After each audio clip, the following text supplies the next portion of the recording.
driver শুন driver এনেকুৱা driver তেনেকুৱা চাওক আমাৰ সমাজৰ কিছুমান মানুহে ড্ৰাইভাৰবিলাকক অজ্ঞানী মূৰ্খ বা অশিক্ষিত বুলি জ্ঞান কৰে আচলতে ড্ৰাইভাৰ হৈছে আমাৰ দৈনন্দিন জীৱনৰ এটা অবিচ্ছেদ্য অংগ ড্ৰাইভাৰ নহ'লে আমাৰ দৈনন্দিন জীৱন চলাই নিয়াটো কঠিনতকৈও কঠিন হ'ব কাৰণ কিয় কৈছোঁ জানেনে চাওক আপুনি যে ওচৰত দোকানখনৰ পৰা যে চাউল দালি আলু পিঁয়াজ আনি কিনে যে আপুনি যে খাই আছে সেই চাউল দালি আলু পিঁয়াজখিনি আপোনাৰ ওচৰত দোকানখনলৈ এজন কিন্তু ড্ৰাইভাৰে কঢ়িয়াই আনে আপুনি যে LPG চিলিণ্ডাৰৰ সহায়ত যে আপুনি যে গেছত যে ভাত বনায় সেই LPG চিলিণ্ডাৰটো কিন্তু এজন ড্ৰাইভাৰে কঢ়িয়াই আনে আপুনি যে আপোনাৰ ল'ৰা ছোৱালীক ভাল মানুহ হ'বলৈ যে স্কুল বাছত স্কুল ভেনত যে পঠায় সেই স্কুল বাছখন বা সেই স্কুল ভেনখনো এজন ড্ৰাইভাৰে চলাই নিয়ে স্কুললৈ আপুনি যে ফাৰ্মাচীত গৈ যে টেবলেট আনে কেপচুল আনে মেডিচিন আনে সেই কেপচুল মেডিচিনখিনিও কিন্তু এজন ড্ৰাইভাৰে ফাৰ্মাচীখনলৈ কঢ়িয়াই আনে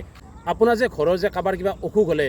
মেডিকেল ইমাৰ্জেঞ্চি হ'লে আপুনি যে 108 ফোন কৰে তেতিয়া যে আপোনাৰ ঘৰলৈ যে 108 ফোন যে আহে সেয়াও কিন্তু এজন ড্ৰাইভাৰে চলাই আনে কাৰোবাৰ ঘৰত যে জুই লাগিলে কাৰোবাৰ কিবা ইণ্ডাষ্ট্ৰীত জুই লাগিলে আপুনি যে ফোন কৰে ফায়াৰ ব্ৰিগেডত সেই ফায়াৰ ব্ৰিগেডখনো কিন্তু এজন ড্ৰাইভাৰে লৈ আহে গতিকে আজিৰ পৰা আপোনালোকে ড্ৰাইভাৰক সন্মান কৰিব তেওঁলোকৰ কৰ্মক সন্মান কৰক কাৰণ ড্ৰাইভাৰে ইন্ধন ব্যৱসায় বা চিকিৎসাৰ লগত জড়িত অত্যাৱশ্যকীয় সামগ্ৰীবোৰ এঠাইৰ পৰা আন ঠাইলৈ কঢ়িয়াই নিয়ে গতিকে আজিৰ পিছত আপোনালোকে ড্ৰাইভাৰৰ কৰ্মক সন্মান কৰিব কোনেও তেওঁলোকক ড্ৰাইভাৰ বুলি ব্যৱহাৰ নকৰিব দাদা খুৰা ভাইটি বুলি মাতকচোন কিমান এটা ভাল লাগিব গতিকে এই ভিডিঅ'টোৰ জৰিয়তে মই আপোনালোক এইখিনিয়ে ক'ব বিচাৰিছোঁ ড্ৰাইভাৰক সন্মান কৰিব আজিৰ পৰাই গতিকে ভালে থাকক আপোনালোকেও সকলোৱে ভালে থাকক